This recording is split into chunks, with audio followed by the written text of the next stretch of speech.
Salut Fabrice, Salut. est-ce que tu peux te présenter et nous présenter le lieu dans lequel on se trouve aujourd'hui? Alors je suis Fabrice Poussière, j'anime ce lieu qui s'appelle le Fab Lab de Snecma et c'est un Fab Lab qui est dédié à la conception de services. Alors est-ce que justement tu peux nous en dire plus sur cette spécificité? Alors c'est un lieu où des makers peuvent venir et proposer leur idée de service et accéder tout de suite à du matériel et à de la méthodologie de façon à concevoir leur service de bout en bout. C'est aussi un lieu où on va trouver une équipe permanente qui utilise le Fab Lab de manière permanente, du coup, qui sait de quoi elle parle, qui sait concevoir un service de bout en bout. Et du coup, ce croisement entre ces expertises, les experts de Snecma, des experts extérieurs, des intrapreneurs, des makers, tout ça, ça crée de la richesse. Voilà. Est-ce que tu peux nous expliquer, nous raconter un peu toi comment t'es arrivé justement au Fab Lab de l'AIS? Alors je suis arrivé au Fab Lab de l'AIS en présentant un labo que j'avais créé dans une autre entreprise, mais en gros, depuis quelques années, j'associe les méthodes de créativité, les méthodes de conception, les courants de design au prototypage rapide de façon à aider les gens à innover.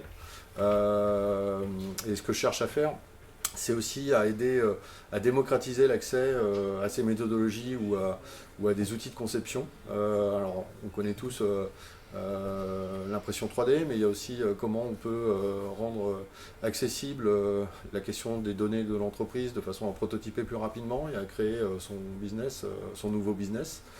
Il y a différentes problématiques, des choses toutes simples, comment quand je ne sais pas dessiner, comment je peux faire un storyboard. On a développé des méthodologies du type, des choses très simples, du type des règles à tracer qui permettent à n'importe qui de faire son storyboard et enfin communiquer différemment son idée de service, etc.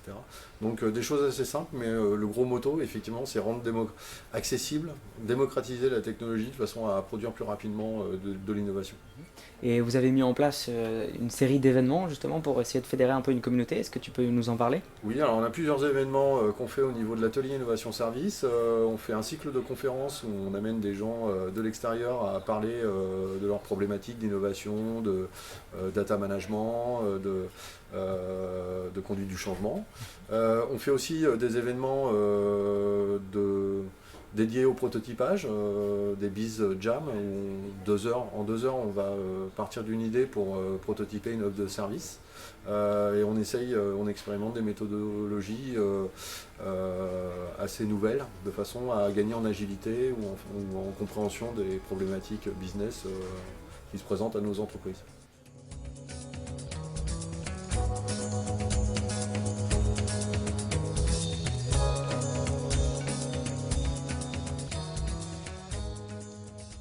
En quoi, selon toi, les Fab Labs changent-ils l'entreprise?